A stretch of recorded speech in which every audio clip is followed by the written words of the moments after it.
Hello friends, technical class online offline classes में आपको स्वागत है।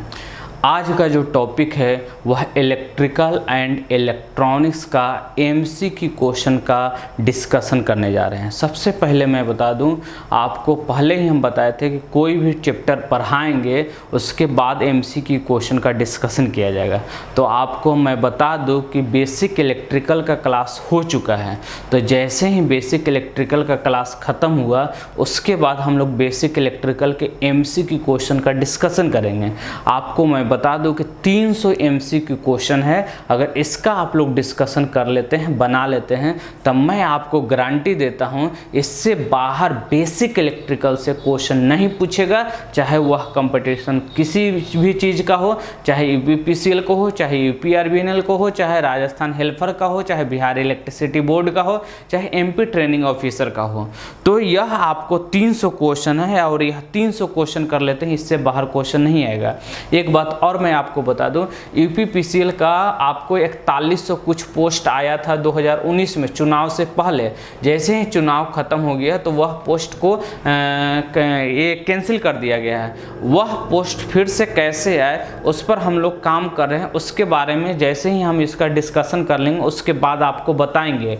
और एक बात पर और डिस्कशन करेंगे, बहुत सारे सेक्टर को अभी प्राइवेट सेक्टर में किया जा रहा है, तो उसका प्रभाव हमारे जीवन पर कैसे पड़ेगा।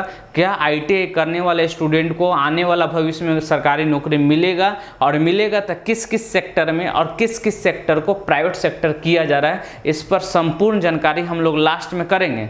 और अगर आप लोग टेक्निकल क्लास यूट्यूब चैनल पर नए हैं तो चैनल को सब्सक्राइब कर दीजिए, लाइक कर दीजिए, शेयर कर दिए। अगर फेसबुक पेज पर देख रहे हैं तो फेसबुक पेज को भी लाइक कर दीजिए, क्योंकि मैं आपकी आवाज़ को गवर्नमेंट तक आपके बात को रखूँगा और आपको यह जो भी आपकी मुद्दा होगा वह गवर्नमेंट के पास पहुंचाया जाएगा, ताकि वैकेंसी के बारे में, हर चीज़ के बारे में आपको जानकारी मिलता रहे। चलिए देर नहीं करते हैं, स्टार्ट करते हैं और फर्स्ट क्वेश्चन देखते हैं। देखिए 300 क्वेश्चन हैं, हम लोग 30 क्वेश्चन का डिस्कशन करेंगे। हर एक क्लास में 30 क्वेश्चन लेंगे और 30 क्वेश्चन का डिस्कशन करेंगे। बेसिक इलेक्ट्रिकल का क्लास नंबर 1 फर्स्ट क्वेश्चन क्या कह रहा है, देखिए। कह रहे हैं कि विद्युत क्या है। विद्युत क्या है? विद्युत एक प्रकार का एनर्जी है, एक प्रकार का ऊर्जा है। क्या है? यह एक प्रकार का ऊर्जा है। तो बोलिएगा कि बल्ब भी है तो प्रकाश दिख रहा है, तो देखिए प्रकाश जो दिख रहा है ना, वह आपको इलेक्ट्रिकल एनर्जी को लाइट एनर्जी में कन्वर्ट किया गया है। आप जानते ही हैं कि कोई भी एनर्जी ना तो उत्पन्न किया जाता है, ना ही नष्ट किया जाता है, अर्थात उसे एक रूप से दूसरे रूप में रूपांतरण किया जाता है। तो एनर्जी यानी कि विद्युत एक प्रकार का एनर्जी का स्रोत है। प्रकाश का स्रोत तो नहीं होगा, वह प्रकाश ऊर्जा होगा, पावर का स्रोत नहीं होता है, इनमें से कोई नहीं है, अर्थात ए ऑप्शन होगा। क्वेश्चन नंबर अगर 2 की बात किया जाए तो 2 नंबर देखिए, विद्युत का खोज किसने किया था? विद्युत का खोज किसने किया था? ओम्स ने नहीं, ओम्स ने जो लॉ दिया था वह V=IR दिया था। फराडे ने कहा था कि कोई भी मैग्नेटिक फील्ड में कंडक्टर या कॉइल को घुमाते हैं तो मैग्नेटिक फ्लक्स कटता है, जिसके कारण ईएमएफ इंड्यूस होता है और जिसके कारण बिजली उत्पन्न होता है। फराडे के बहुत सारे नियम हैं, जैसे इलेक्ट्रोलाइटिस का नियम है, उसके बाद इलेक्ट्रोमैग्नेटिक इंडक्शन का नियम है, न्यूटन का भी बहुत सारा नियम है। और न्यूटन को तो भौतिक विज्ञान का पिता कहा जाता है, अर्थात भौतिक विज्ञान में बहुत सारे नियम इन्होंने दिए थे। थेल्स नामक वैज्ञानिक ने किया था। विद्युत का खोज सर्वप्रथम किसने किया था? थेल्स नामक वैज्ञानिक ने किया था। कब किया था? 2500 वर्ष पूर्व किया था। मैं एक बात बता दूं, शुरुआत में जो विद्युत का खोज हुआ था ना, वह स्टैटिक इलेक्ट्रिक हुआ था। आप बोलिएगा स्टैटिक इलेक्ट्रिक क्या होता है? स्टैटिक इलेक्ट्रिक अर्थात एक प्रकार का स्थिर विद्युत। स्थिर विद्युत किसे कहते हैं? अर्थात वैसा विद्युत जिसे एक जगह से दूसरे जगह ट्रांसमिट नहीं किया जाता है, अर्थात वैसा विद्युत जहां उत्पन्न होता है वहीं समाप्त हो जाता है। जैसे घर्षण बल के द्वारा पहले सर्वप्रथम विद्युत उत्पन्न किया गया था, तो यह एक प्रकार का स्टैटिक इलेक्ट्रिक है। उसके बाद है आपको थर्ड नंबर क्वेश्चन कर रहा है कि एनटीपीसी विद्युत, एनटीपीसी में विद्युत किसके द्वारा उत्पन्न किया जाता है। मैं बता दूं आपको, एनटीपीसी में जो विद्युत उत्पन्न किया जाता है वह हीट के द्वारा उत्पन्न किया जाता है। बोले कि हीट कहाँ से उत्पन्न किया जाता है, तो कोयला को जलाया जाता है, वहाँ से हीट उत्पन्न होता है और उस हीट को बॉयलर में पानी रखा होता है, पानी गर्म होता है और वह स्टीम बनता है, वाष्प बनता है, और वाष्प को जब टरबाइन पर हाई प्रेशर से छोड़ा जाता है तो टरबाइन घूमता है। और हम जानते हैं फैराडे के इलेक्ट्रोमैग्नेटिक इंडक्शन के विधि के अनुसार कि अगर कोई भी मैग्नेटिक फील्ड में कंडक्टर या कॉइल को घुमाते हैं तो मैग्नेटिक फ्लक्स कटता है, जिसके कारण ईएमएफ इंड्यूस होता है और जिसके कारण बिजली होता है। अर्थात 3 नंबर का क्वेश्चन क्या होगा, आपको ए होगा। उष्मा के कारण पानी के द्वारा जो उत्पन्न इलेक्ट्रिक होता है ना, उसे हाइड्रो इलेक्ट्रिक बोलते हैं। क्या, हाइड्रो इलेक्ट्रिक बोलते हैं। ठीक है, यह पानी को डैम बना के पानी को रोका जाता है। डैम पर जो बिजली का उत्पादन होता है ना, नदी पर जो डैम बनाते हैं, इसी के द्वारा होता है। क्वेश्चन नंबर 4 देखिए, यह साइंस का भी क्वेश्चन है और बेसिक इलेक्ट्रिकल में भी आया हुआ है। कह रहा है कि पदार्थ का वह सूक्ष्मतम कण जो स्वतंत्र अवस्था में रह सकता है परंतु रासायनिक अभिक्रिया में भाग नहीं ले सकता है। जहां पदार्थ कहेगा वहां आंसर जो होगा अणु कहलाए, अणु होगा। क्या होगा, पदार्थ कहेगा तो अणु, अगर यह पदार्थ की जगह तत्व कहता तो परमाणु होता। तो क्या होगा, 4 का आंसर ए होगा।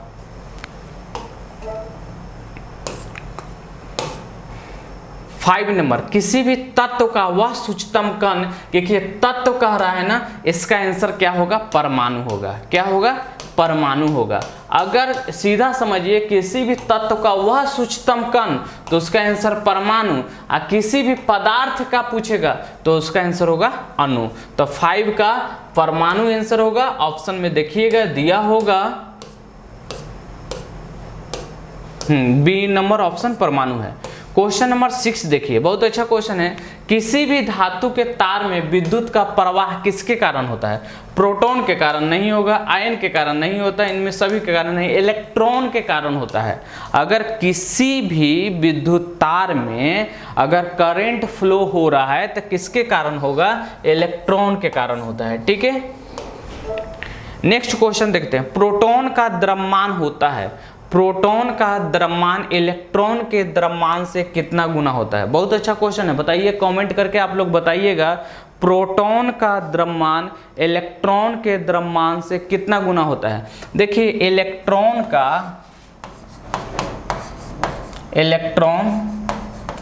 प्रोटॉन, इलेक्ट्रॉन का जो द्रव्यमान होता है, क्या हो गया,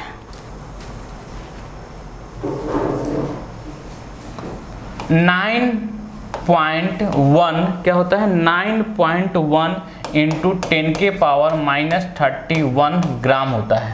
ठीक है, कितना होता है, अच्छा सॉरी, यह केजी में होगा। अगर 28 कहेंगे ना, 28 -28 ग्राम होता है। और प्रोटॉन के देखिएगा तो 1.67 इंटू 10 के पावर -24 ग्राम होता है। अगर इसको हिसाब से देखिएगा तो इसका आंसर क्या होगा, 1840 होता है। ठीक है, कह रहा है कि प्रोटॉन का द्रव्यमान इलेक्ट्रॉन के द्रव्यमान का कितना गुना होता है। आगे, न्यूट्रॉन पर आवेश कौन सा होता है, न्यूट्रॉन पर किस प्रकार का आवेश होता है, धनात्मक नहीं, ऋणात्मक नहीं, आवेशहीन होता है। क्या होता है, 0 होता है, अर्थात आवेशहीन होता है। न्यूट्रॉन का खोज किसने किया था, जेम्स चैडविक ने किया था। अच्छा क्वेश्चन है, क्या है, न्यूट्रॉन का खोज किसने किया था, जेम्स चैडविक ने किया था। कब किया था, 1932 ईस्वी में किया था। ठीक है, गोल्डस्टीन किसका खोज किया था, प्रोटॉन का खोज किया था। किसका, प्रोटॉन का। कब किया था, 1911 ईस्वी में किया था। और जे थॉमसन किसका, इलेक्ट्रॉन का खोज किए थे। किसका, इलेक्ट्रॉन का खोज किए थे। और कब किए थे, 1897 ईस्वी में किए थे। क्वेश्चन क्या था, न्यूट्रॉन का खोज जेम्स चैडविक ने 1932 ईस्वी में किए थे। कौन किए थे, जेम्स चैडविक ने 1932 ईस्वी में किए थे। नेक्स्ट क्वेश्चन है, एक स्थिर विद्युत आवेश उत्पन्न करता है, एक स्थिर विद्युत आवेश उत्पन्न करता है। बताइए कमेंट करके क्या आंसर होगा।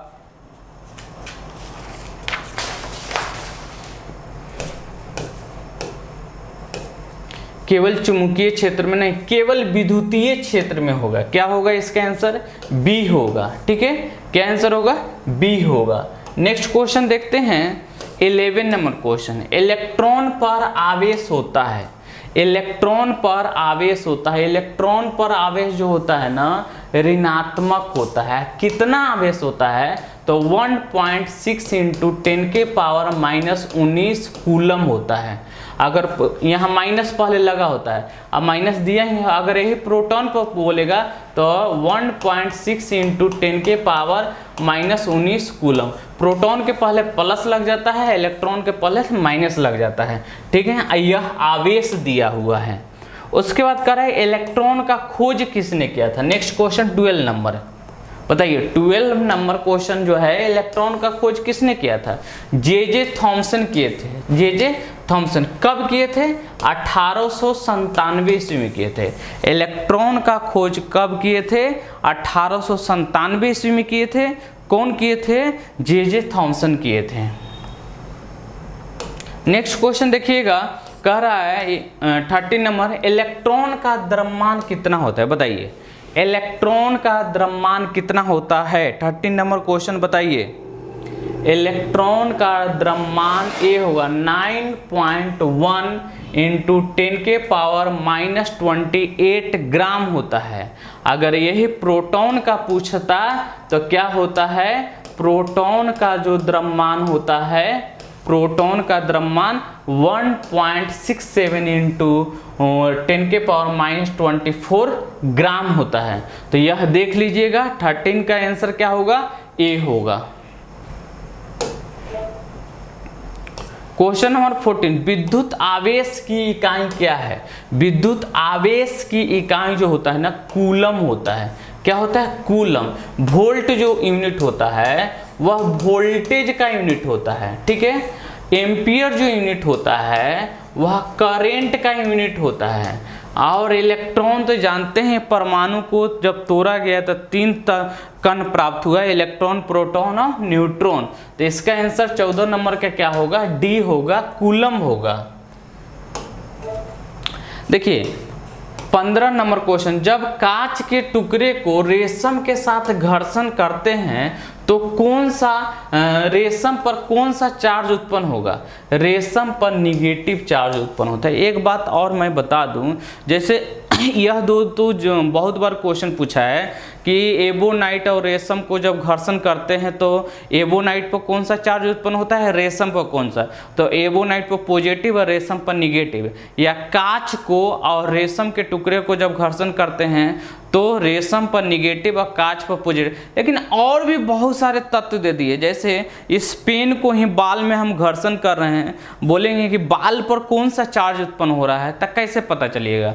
तो मैं इसका ट्रिक बता रहा हूँ। कोई भी दो पदार्थ को जब घर्षण हम करते हैं ना, तो जो पदार्थ हार्ड होता है, जो पदार्थ हार्ड होता है उस पर पॉजिटिव चार्ज उत्पन्न होता है, और जो पदार्थ सॉफ्ट होता है उस पर निगेटिव चार्ज होता है। तो रेशम और कांच में कौन सॉफ्ट है? रेशम, इसलिए इस पर निगेटिव। अगर यह कांच पूछता है तो कौन सा चार्ज उत्पन्न होता है? पॉजिटिव चार्ज उत्पन्न होता है।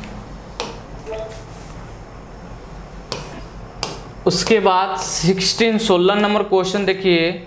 16 नंबर क्वेश्चन है, जब एबोनाइट के टुकड़े को रेशम के साथ घर्षण करने पर एबोनाइट पर कौन सा चार्ज? अब बताइए एबोनाइट और रेशम में घर्षण कर रहे हैं तो कौन सा हार्ड पदार्थ है? एबोनाइट। तो एबोनाइट पर क्या होगा? धनावेशित अर्थात पॉजिटिव चार्ज उत्पन्न होगा। जो पदार्थ हार्ड होता है उस पर पॉजिटिव चार्ज उत्पन्न होता है, और जो सॉफ्ट होता है उस पर निगेटिव चार्ज उत्पन्न होता है। आवेशित परमाणु कहलाता है, आवेशित परमाणु जो है वह क्या कहलाता है? आयन कहलाता है। क्या कहलाता है? आयन कहलाता है। ठीक है। क्वेश्चन नंबर 18, किसी चालक में चार्ज के गतिमान होने की दर को क्या कहते हैं? विद्युत धारा कहते हैं। क्या कहते हैं? विद्युत धारा। इसका यूनिट क्या होता है? एम्पियर होता है। क्या होता है? एम्पियर। ईएमएफ इलेक्ट्रोमोटिव फोर्स, इसका यूनिट क्या होता है? वोल्ट होता है। प्रतिरोध का यूनिट क्या होता है?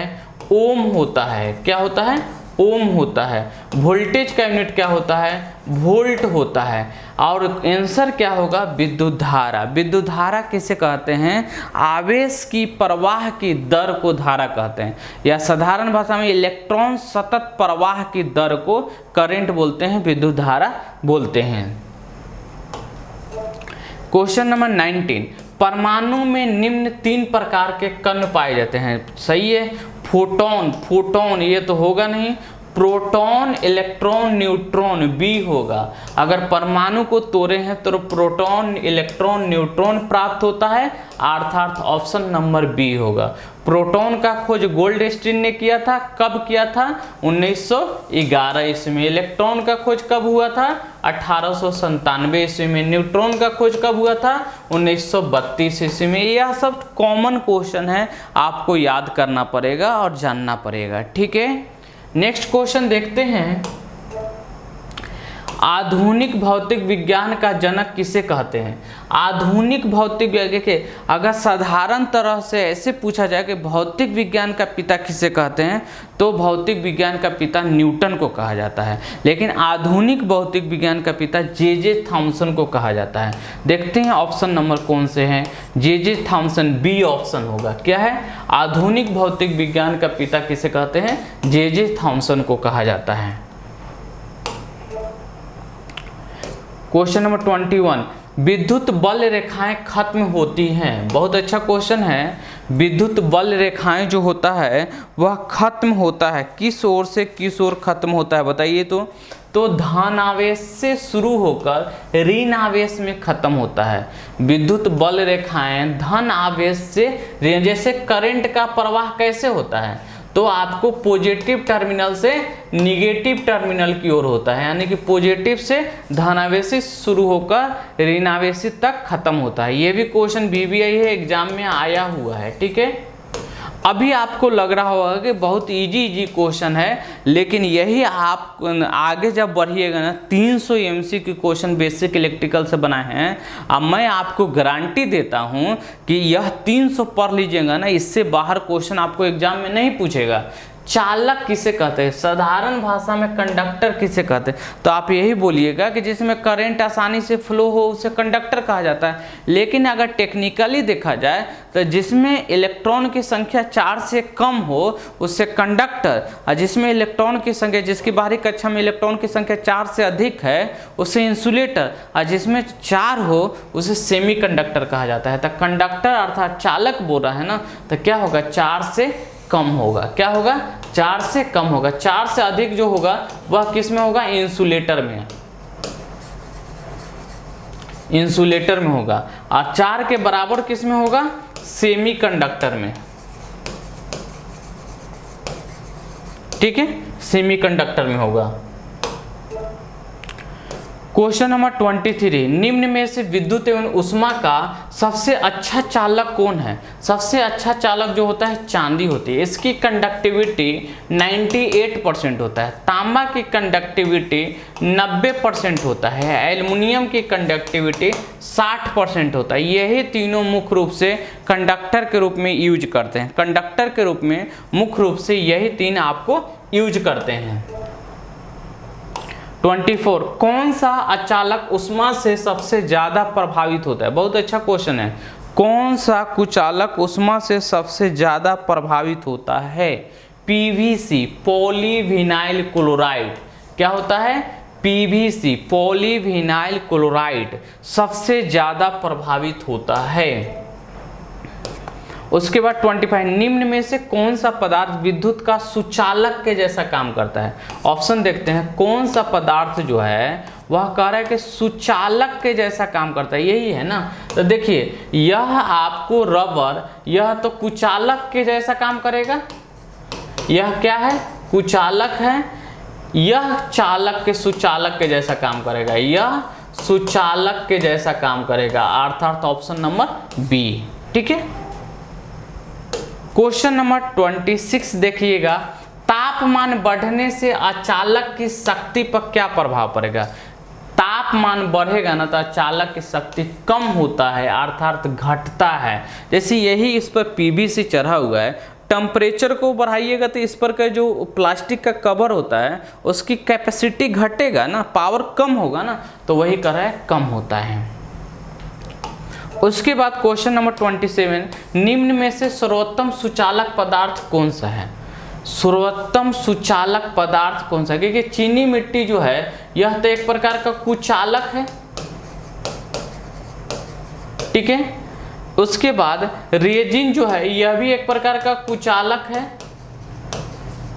ग्रेफाइट जो है ना यह एक प्रकार का इंसुलेटर है, लेकिन फिर भी यह सेमीकंडक्टर के जैसा काम करता है, अर्थात इसके द्वारा करंट से आप प्रभावित होइएगा। यह सुचालक पदार्थ नहीं, ये भी तो आपको सेमीकंडक्टर के जैसा काम करता है। क्या होगा? इनमें से कोई नहीं होगा जी। सर्वोत्तम सुचालक जो होता है वह सिल्वर होता है, और सिल्वर ऑप्शन में नहीं है। क्या होगा? ऑप्शन डी होगा।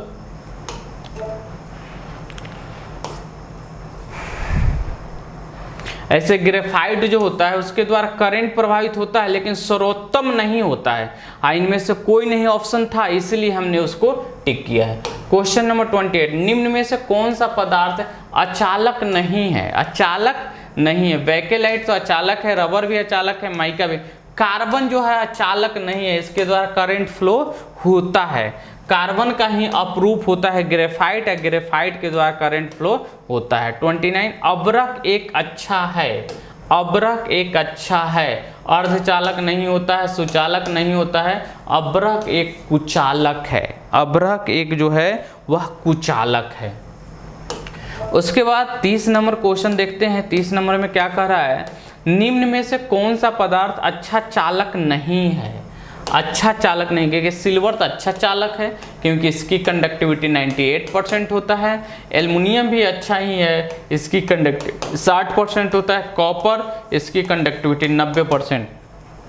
बी होगा पॉलीविनाइल क्लोराइड, पीवीसी के नाम से जिसको जानते हैं, पीवीसी के नाम से जिसको जानते हैं। एक बात थोड़ा सा और आपको स्पष्ट कर दूं कि मेरा यह व्हाट्सएप नंबर है। सबसे पहले मैं बता दूंगा आपको कि हर क्लास में 30 क्वेश्चन का ही हम लोग डिस्कशन करेंगे। बेसिक इलेक्ट्रिकल का संपूर्ण क्लास हो चुका है, उसके बाद 30। अभी देखे हैं एक पीसीयू का वैकेंसी आया था इंडियन ऑयल कॉरपोरेशन का, उसमें असम और अरुणाचल प्रदेश के लोग ही फॉर्म अप्लाई कर सकते हैं। पीसीयू है, पब्लिक अंडरटेकिंग कंपनी है, अर्थात गवर्नमेंट का है। 50% गवर्नमेंट है, 50% अंडरटेकिंग होता है। उसमें आपको स्टेट गवर्नमेंट ने पाबंदी लगा रहे बाहरी स्टूडेंट नहीं भर सकते हैं। ऐसा कैसे होगा? अब बताइए, गवर्नमेंट जॉब तो रहा नहीं तो कम से कम पीसीयू में तो ओपन वैकेंसी होना चाहिए। अगर ओपन नहीं भी देते, हम चल मानते हैं कि स्टेट गवर्नमेंट को प्राथमिकता मिलना चाहिए, लेकिन कम से कम 10% तो ओपन होना चाहिए। नहीं तो बिहार, यूपी और एमपी, राजस्थान में बहुत सारे इंडस्ट्रियल नहीं हैं, तो यहाँ के स्टूडेंट कहाँ जाएंगे? मोदी जी बोलते हैं सबका साथ सबका विकास, तो यह सबका साथ सबका विकास में ऐसा तो नहीं है कि गुजरात की कहीं वैकेंसी निकलता है तो केवल गुजरात के ही लोग फॉर्म अप्लाई करें। देखिए, अगर सबसे ज़्यादा अगर कहीं ओपन वैकेंसी होता है तो बिहार ओपन वैकेंसी होता है, यूपी भी ओपन वैकेंसी होती है, राजस्थान ओपन वैकेंसी है, एमपी में भी ओपन वैकेंसी है।